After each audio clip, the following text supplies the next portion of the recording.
con números de gente, mucha multitud, pero ¿qué de sus almas? ¿Cómo están sus almas? ¿Están saciadas? ¿Están vivas? No, sino que lo que tienen es hambre y sed de Dios, porque no están recibiendo precisamente lo que sacia el alma, lo que llena el alma, que es la palabra de Dios. ¿Cierto? Ahora en Mateo capítulo 9, el Señor, mire lo que miró también en su tiempo, hablando de esto, de lo que dijo Amós, que el Señor mandaría hambre a esta tierra. En Mateo capítulo 9 y el verso 36, dice ahí la palabra del Señor, y viendo las multitudes, ¿qué tuvo Jesús? ¿Qué vio Jesús? Dice, tuvo compasión de ellas. Eso es lo que nos falta sentir a nosotros por la multitud del mundo que se están perdiendo. Por la multitud del mundo que está bajo el engaño del maligno. Acuérdense que la Biblia dice que este mundo está bajo el maligno. Y si está bajo el maligno que opera sobre los hijos de desobediencia, ¿con qué? Con el engaño. Los hace creer que están en la verdad o que no estén en la verdad. Los hace creer que irán a sus almas a salvación. No importa que ahorita estén haciendo lo que estén haciendo, pero es un engaño. Pero lo que nos falta es sentir compasión por esas almas. Tener los ojos como de Cristo, la compasión de Cristo, el corazón de Cristo, la mente de Cristo, las acciones de Cristo. Dice que cuando Él los vio, dice, tuvo compasión de ellas porque estaban angustiadas y abatidas. ¿Cómo estarán esas almas donde están en muchas iglesias, hermanos, de prosperidad? Y ciertamente son multitudes y se alegran tal vez porque son iglesias grandes, ¿no? Y eventos tras eventos y todo eso, que al final no les lleva más que a un emocionalismo. Pero ¿cómo estarán sus almas? ¿Estarán así, hermanas, hermanos? ¿Estarán abatidas?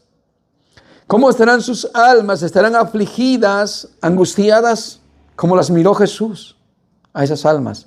Ahora usted puede decir, ¿y por qué Jesús las miró así esas almas? Si en el tiempo de Jesús había sacerdocios, había sacerdotes que enseñaban al pueblo, ¿sí o no? Pero acuérdese qué les dijo Jesús a esos sacerdotes y líderes. ¿Qué les dijo? Fariseos hipócritas, fariseos y sacerdotes, que hacen todo un prosélito para convertir a un pagano a su fe, a su religión. Todo un prosélito, recorren mar y tierra. Bautízate, haz esto, haz lo otro, circuncídate, guarda esto, guarda el otro, guarda el otro, guarda el otro. ¿Sí? Pero aún así, después de hacerlo, dice, lo que lo hacen es doblemente hijo del infierno. Fíjate. Después de todo eso, el legalismo. Porque para pertenecer a su religión tenía que hacer todo eso. Lavarse las manos y guardar esto y guardar lo otro y cuidadito. No hay una apariencia de santidad. Por lo menos la apariencia la tenían, ¿no? Que imponen cargas que ni ellos mismos pueden mover ni con un dedo. O sea, no quieren tocar por lo difícil que es, pero eso sí, imponer cargas. Y eso está lleno de las iglesias hoy en día. Desde dame tu diezmo, dame tu tiempo, dame tu servicio, dame tu cooperación. Gentes, líderes espirituales que se llevan a sus feligreses hasta servirle, que le limpien la casa, que le barran el patio y es cosas así, hermano. Y no exagero cuando digo esto. Usted lo ha de saber. Se idolatra al sistema religioso. A los líderes se les llaman padres espirituales. Cuando el Señor dijo, no llaméis padre a nadie en la tierra. Pero ellos dicen, tienes que llamarme, soy tu padre espiritual. Y eso es como decir, yo ejerzo autoridad sobre ti, en pocas palabras, te gobierno. Y tengo derecho a que me sirvas, tengo derecho a tus bienes, tengo derecho a todo. Y tú solamente quedarte calladito, ¿no? Sus palabras son infalibles, porque es su santidad el Señor, el hombre, ¿no? Abusan de su autoridad. Por eso Jesús en ese día de la celebración, ¿no? En el último día grande de la fiesta, dijo que miró a esa gente afligida, miró a esa gente con tantas prácticas religiosas, pero su corazón vacío, su alma muerta en cuanto a una comunión y descanso con Dios. Porque el hombre que no tiene una comunión con Dios no tiene descanso, no tiene paz, está lleno de ansiedad, de un hueco en su alma, en su corazón, que no le puede suplantar nada de lo que está alrededor, ni la misma religión, porque la religión solamente es algo que no es Dios. Y si no es Dios quien llena tu alma, no hay nadie que la pueda llenar. Por eso Jesús, viendo la necesidad, como aquí en este momento, Él dice que sintió compasión, hermanos. Y les empezó a hablar la palabra del Señor. ¿Cómo lo trató de alimentar? Con la palabra del Señor.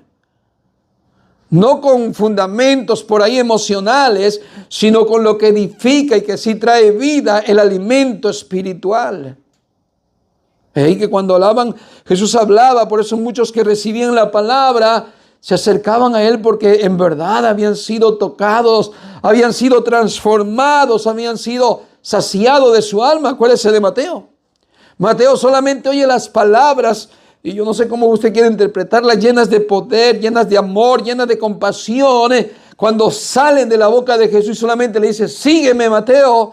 Y fue suficiente para que el corazón de Mateo, su alma, se llenara del amor y la compasión que él no sentía de lo mismo suyo, porque era despreciado por ser un hombre recaudador de impuestos, ladrón, se podría decir.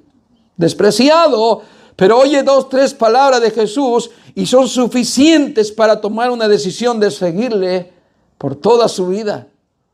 Y ahí cuando Dios habla en nuestras vidas, que transforma nuestro corazón y dice, pero es increíble que solamente 2, 3 palabras y Dios llenó mi corazón, cambió mi vida, porque eso es lo que hace al hombre en verdad, que sacie su hambre y la sed de justicia que hay en cada ser humano. Las palabras de Dios. ¿Qué hizo Jesús en el último día de la fiesta? Es que se puso en pie. Imagínate, buscó un lugar alto donde podía levantar su voz y el grito se escuchara a la multitud. Y dijo, si alguien tiene sed, venga a mí, beba. ¿Cierto? Y el que cree en mí, como dice la Escritura, de su interior correrán ríos de agua viva. Y esto dijo del Espíritu que había de recibir los que creyesen en Él. ¿Ve? Porque el hombre está cargado. Las religiones ponen cargas a los hombres. Les imponen esto y le imponen lo otro. Los atan, les ponen más cargas pesadas. Pero el Señor no vino a traernos cargas, nos vino a traer la libertad. A libertarnos de todas esas cargas que no hacen más que alejarnos más de Dios. Así es que el Señor miró que estaban angustiadas y abatidas como ovejas que no tienen pastor. Mire lo que hace falta hoy en día. El buen pastor, ¿cierto? Porque hay muchos pastores hoy en día. Pero es ahí donde tú tienes que ver si es un buen pastor o es un mal pastor. Y es precisamente lo que Jesús le está diciendo a ellos. Tengan cuidado de que no se engañen. Porque hay pastores. Hay muchos pastores, ¿sí o no? ¿Y qué dice la Escritura? Que son, ¿qué? Lobos vestidos de oveja. Y a eso el Señor quiere que la humanidad y los creyentes puedan discernir, puedan darse cuenta que al hombre que están escuchando, al hombre que están siguiendo, ¿de verdad es un pastor sano, desde que practica y vive y predica la sana doctrina? ¿O es solamente un lobo que está oculto bajo un traje de oveja? De eso se trata, de tener precaución. Tú mismo tienes que tener mucho cuidado de no seguir a ningún hombre, de tener discernimiento, de buscar a Dios de corazón para que no seas engañado, porque no se trata de que es el hombre que está engañándote a ti, sino que detrás de él está la influencia de Satanás para engañar a la humanidad. Yo mismo puedo ser engañado y tú siguiéndome a mí, ¿a dónde vamos los dos? Que dijo Jesús acerca de un ciego, sigue a otro ciego, ambos caerán en el hoyo. El punto es cuando tú no tienes la osadía de investigar por tu propio compromiso la verdad de Dios y dejas yo creo que me digan, o no, esa pereza, esa falta de intención de querer, hermanos, caminar con Dios. Es una responsabilidad personal para procurar salvación de tu alma. Es muy valiosa tu alma como para que estés durmiéndote y no busques de corazón la verdad de Dios. En resumen, no solo hay que tener cuidado del engaño y la falta de conocimiento, que se podría decir que por falta de conocimiento es que caemos en el engaño, ¿sí? Sino de estar preparado, levantarse y tener compasión. Ese sería el enfoque. A lo contrario de estar, hermanos, dejándonos engañar, no estudiar la palabra, no profundizar en el estudio, no estar consciente y constante en la búsqueda de Dios y la palabra del Señor, en ese, hermanos, amor hacia la verdad. ¿Se entiende? Abrazarla, desearla como niño recién nacido, la leche no adulterada. Desearlo, tengo hambre, quiero más, no me sacio, busco más. No me sacio en el deseo de decir, no, ya no quiero más. No, sí quiero más. Su verdad es para mí un deleite, como dijo David, es como la miel a mi paladar, ¿no? Y por esa razón no nos detenemos, no nos paramos, queremos más. En el buen sentido, no solamente por querer ser estudioso de la Escritura, sino porque en verdad su palabra es para nosotros el alimento, es medicina. Así que en resumen, en vez de estar siendo faltos de conocimiento, debemos estar, hermanos, preparados. Acuérdense del libro de Jonás, cuando lo estudiamos, las palabras que el Señor le habla a Jonás, le dice, levántate, prepárate y sé compasivo. ¿Cómo actuó el Señor para mandarles un mensaje a ese pueblo que estaba perdido y condenado? Le da una idea a este hombre que tenía conocimiento de la verdad, que se levantara, que actuara, que se preparara. Todo eso tenemos, hermanos, que nosotros tenerlo en cuenta. Para poder compartir el Evangelio con otros, tenemos que estar formalmente con Dios en una capacidad.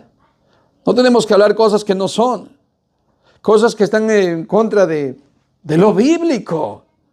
¿Cómo yo voy a evangelizar a una persona o más aún sacarle de su error si yo mismo no puedo interpretar lo que voy a decirle? ¿Cómo voy a ir? Tengo que prepararme. No solamente se trata de levantarse o accionar, sino de prepararse, pero también el punto importante es de sentir compasión. No lo hagamos por competencia ni por otro enfoque, sino por sentir compasión de cada ser humano, cada alma. Que aunque nosotros no sepamos si esa persona va a ser salva porque Dios lo tiene en su lista, no nos corresponde a nosotros saber eso, sino actuar, porque si es de Dios, que dijo Jesús, mis ovejas conocen mi voz y me siguen. Así que nos corresponde simplemente actuar y hablar. Pero para eso hay que estar preparados con el conocimiento y sentir mucha compasión para poder actuar. Así que, ¿qué es la lección de este estudio? Si el mundo está bajo oscuridad o bajo el engaño, bajo el maligno, que es verdad que lo es, al menos que queremos negarlo. Si no, no creo. No creo que el maligno esté gobernando. Bueno, muchos dicen, como para hacer como el avestruz, meter la cabeza bajo la tierra. Bueno, al final, todos los caminitos llegan a Dios. Al fin, cada religión está buscando a Dios a su manera, y allá al final se van a encontrar todos los caminos con Dios. Al final, todo eso. No, hermanos. Y no estoy diciendo con esto que Dios no va a salvar de todas las religiones a ciertas personas, ¿cierto? Porque yo no estoy, otra vuelta, yo no alego, ni peleo, ni confirmo que yo tengo solamente la verdad y que yo solamente estoy en la verdad. Porque ya dije, el que pelea para demostrar la verdad es que no la tiene. ¿Cierto? Pero el que la vive es una carta leída. Y no tiene que pelear por eso. Pero lo que sí quiero decir es que dentro de todas las iglesias y religiones que se mueven en el mundo hay engaño. Y que aún dentro de esas religiones de todo el mundo Dios tiene sus escogidos, que dice que los va a sacar de ahí. ¿Se recuerdan el libro de Apocalipsis cuando el apóstol Juan mira a toda la multitud y dice al ángel, ¿de dónde vinieron estos? ¿De dónde son? ¿Verdad? ¿Qué le contestó el ángel? Son los que han salido de la gran tribulación y de toda nación y lengua. Ahora, esa gran tribulación, otra vuelta, no vaya a pensar que son los 3 años o 3 años y medio de gran tribulación, no. Es desde la primera venida de Cristo hasta su segunda venida. Desde ahí están todos dentro de la tribulación. Los apóstoles vivieron la tribulación, ¿cierto? Cárceles, muertes, persecución. Así es que vemos entonces que la lección es, hermano, que este mundo que está bajo engaño y bajo oscuridad, por la maldad y por el pecado y por Satanás que ha influenciado en estas religiones y en los líderes y los que han sido engañados también para predicar el engaño también, necesita este mundo la luz del Evangelio. En otras palabras, necesita la iglesia, te necesita a ti. Tú eres el foco que alumbra a la oscuridad. Jesús le dijo a los discípulos, vosotros sois la luz de este mundo. Ustedes son los que van a alumbrar aquí en la oscuridad, porque el mundo está bajo oscuridad. Y ustedes son la luz de este mundo. Pero la luz no se pone debajo de una mesa. La luz no se pone debajo de un almud, porque ¿a quién va a alumbrar así?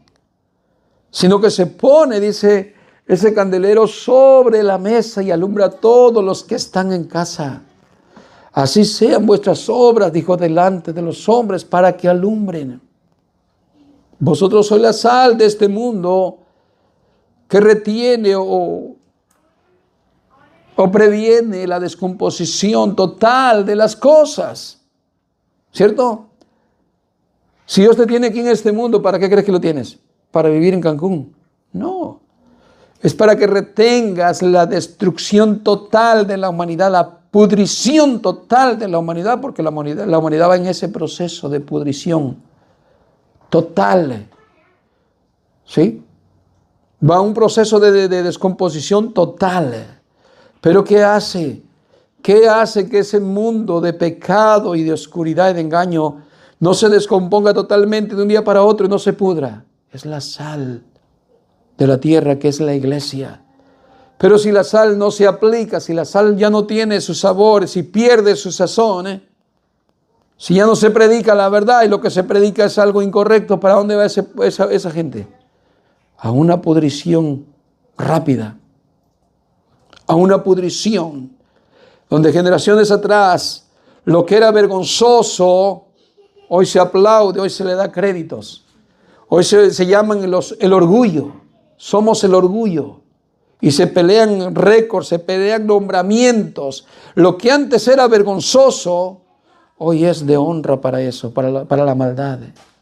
Date cuenta nomás lo que evoluciona en el mundo, el pecado y la pudrición y la descomposición del ser humano. Pero ¿dónde está la iglesia? ¿Dónde está el cuerpo? ¿Dónde está la luz que alumbra la oscuridad? No se nota, no se deja ver, porque ciertamente la maldad se ha multiplicado. Y son pocos destellos de luz, si se puede decir, que hay en la tierra. Porque lógicamente son menos los que se salvan y muchos los que se pierden. Pero sí está la iglesia todavía en esta tierra, sí está. Pero necesitamos todos participar en esta obra de Dios, para que los que estén a nuestro alrededor puedan, hermanos, ser alumbrados por la luz de Cristo. En otras palabras, se necesita una nueva reevangelización. Algunos dirán, hermano, pero si ya el evangelio ya se predicó a todo el mundo, ¿sí o no? Sí. Está reevangelizado. Porque en la actualidad, ¿cuánto no se ve del evangelio día con día? Ya son años tras años donde por los medios de comunicación, los pastores viajan en avión de aquí para allá y a cada nación y continente. Los medios de comunicación, la radio, televisión, y hoy en día hay más tecnología, donde el evangelio se predica al mundo totalmente, diariamente, el evangelio. El punto es que han recibido un evangelio incorrecto. Han recibido un evangelio torcido. Y de eso está lleno el mundo. Por eso dije la palabra, es necesario una nueva reevangelización. ¿Por qué? Porque se necesita una alimentación de la pura palabra del Señor, o palabra pura o pura palabra del Señor, una alimentación porque ha sido mal enseñado, han sido mal alimentados y que los ha llevado a la destrucción. o a caminos torcidos, errados, apartándolos de Dios cada vez más en vez de acercarlos a Dios.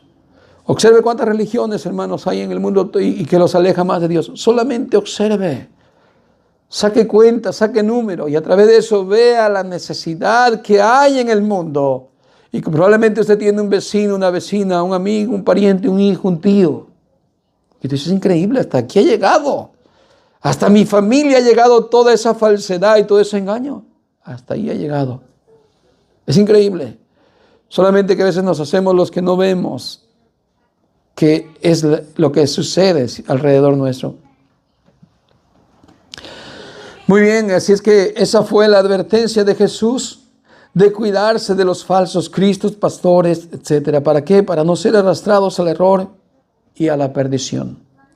Y ahora esto cae sobre nosotros, el servir a aquellos que están, hermanos, desamparados, abatidos, sin guía de Dios, y trabajar para que Dios alcance a los que han de ser salvos antes de su venida.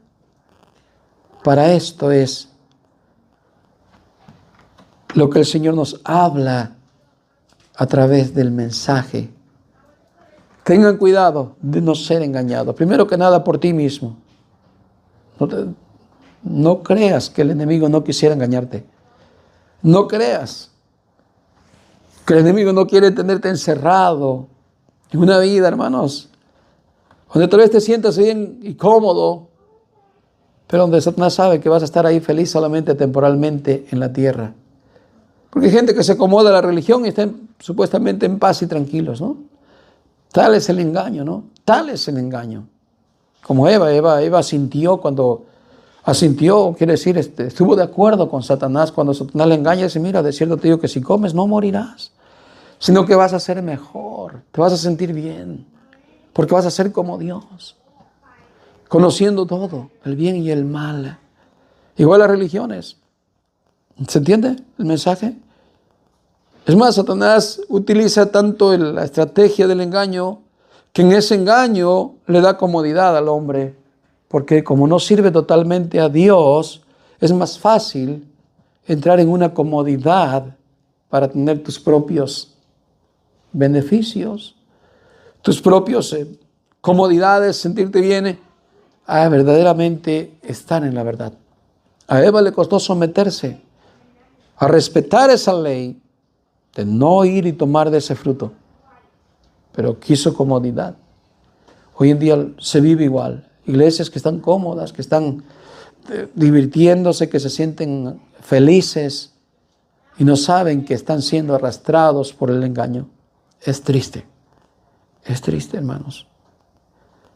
Pero Dios nos da un mensaje de que tengamos cuidado, hermanos, no solamente de caer en las estrategias y estratagemas que Satanás ha puesto en la tierra para engañar.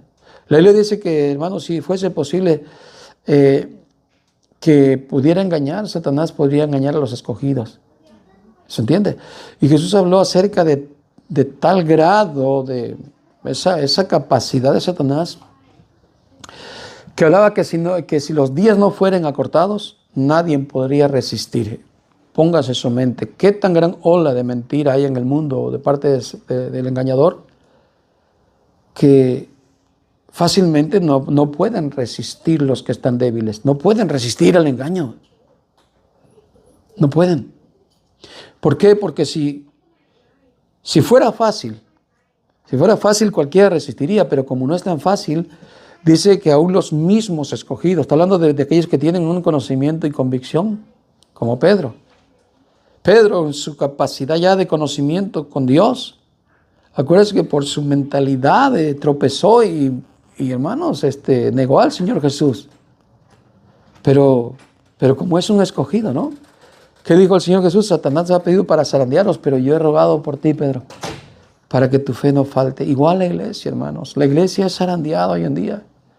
La iglesia, hermanos, es perseguida. La iglesia es atacada por el pecado, el mundo, todo aquello que Satanás tiene contra la iglesia, para que acepte las leyes que se viven hoy en la actualidad. ¿Y por qué? Y la iglesia pues es atacada. Desde el aborto, matrimonios igualitarios y todo eso, a la educación a los niños. Y todo eso es ataque para la iglesia. Y el que no esté sólido va a llegar a menguar. Y es engañado y es llevado por las corrientes del engaño. Entonces, si el Señor no viniera, bueno, el Señor mismo dijo que si los días no fueren acortados por causa de los escogidos, ninguno soportaría en realidad. Porque es así, hermanos. Bueno, terminamos con 1 Pedro 3:15. Dice ahí 1 Pedro 3:15, sino santificaos al Señor en vuestros corazones, ¿verdad? Sí, déjelo, lo leo. Y es el estudio que tenemos ahorita en Pedro, que ya lo vamos a terminar. Ya estamos en el capítulo 4, ya para terminar. Dice verso 15, sino santificad a Dios al Señor en vuestros corazones y estar siempre preparados para presentar defensa con mansedumbre y reverencia ante todo aquel que os demande razón de la esperanza que hay en nosotros. Tú tienes un compromiso con Dios, no solamente para los demás, de ser luz y de transmitir las cosas que el Señor te ha encargado, como vemos en 1 de Pedro, ¿no? 1 Pedro 2:9, que dice que nosotros somos un real sacerdocio, pueblo escogido por Dios, y Pedro le está escribiendo a los gentiles, que vosotros antes no eras pueblo, pero que ahora sois pueblo de Dios. ¿Para qué? Para que anunciéis las virtudes de aquel que os llamó de las tinieblas a su luz admirable. Las virtudes de Dios, del Padre y de Jesús, el Hijo, y del Espíritu Santo. La gente necesita oír las virtudes. Dios es perdonador. Dios es misericordioso. Dios es lento para la ira. El Espíritu de Dios te puede consolar, te puede transformar. Todas esas virtudes tenemos que anunciarlas. Pero si no hay quien las hable. Pero Pedro nos dice que nosotros debemos santificar a Dios en nuestros corazones. Tenerlo siempre presente porque somos templo y morada del Espíritu Santo. Debemos santificarlo a Él todo tiempo.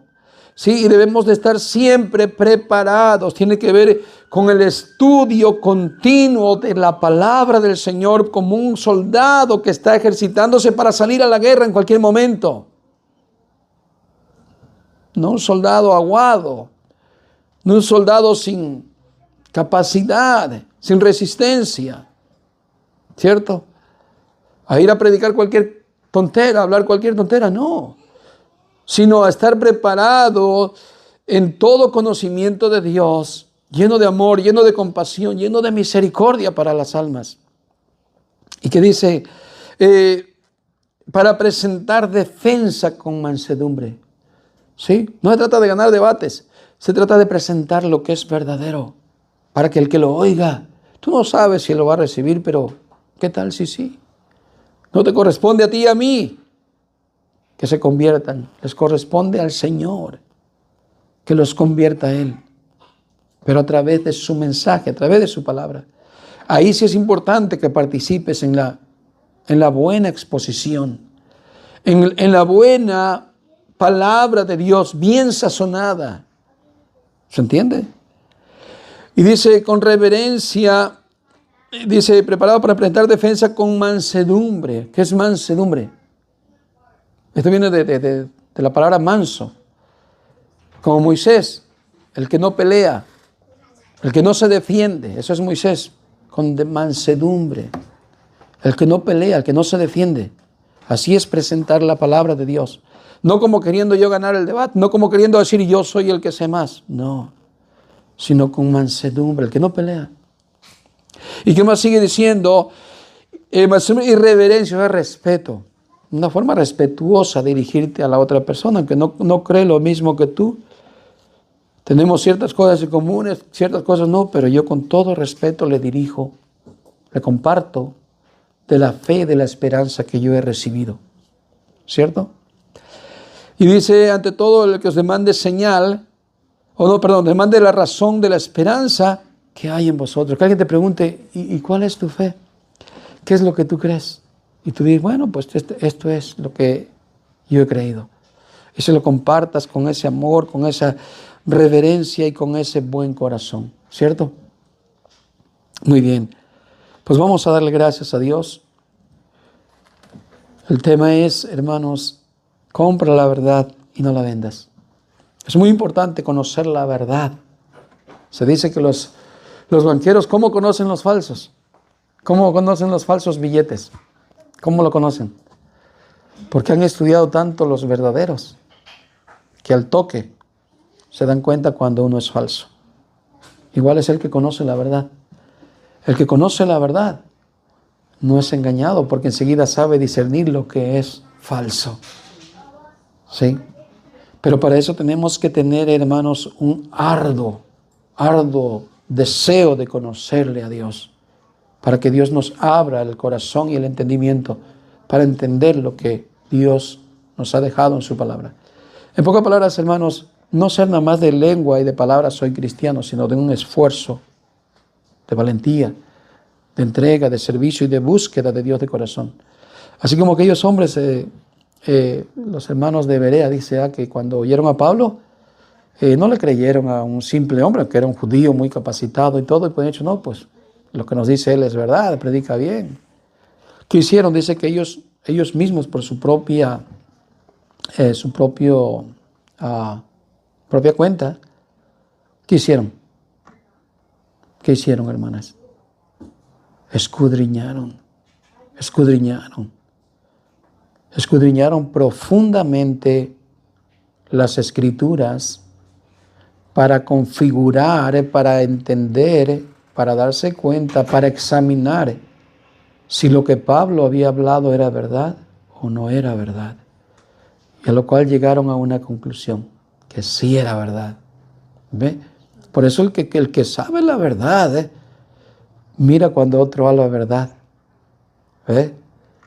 Por eso Jesús dijo esas palabras. El que es de Dios sabe que lo que yo hablo es verdad, porque congenia una cosa con otra. Y así, hermanos, no solamente vamos a poder ilustrar, iluminar a otros, darles un destello de la palabra a través de nuestro testimonio, por compartir la Biblia, la palabra, pero más que nada por nuestro propio bien, el tener el conocimiento de Dios. Pablo dijo a Timoteo, ten cuidado de ti mismo y de la doctrina. Porque haciendo esto te salvarás a ti mismo y a los que te oyeren. Vamos a darle gracias a Dios. Póngase de pie. Amén. Gracias, Señor y Padre nuestro que moras en el cielo.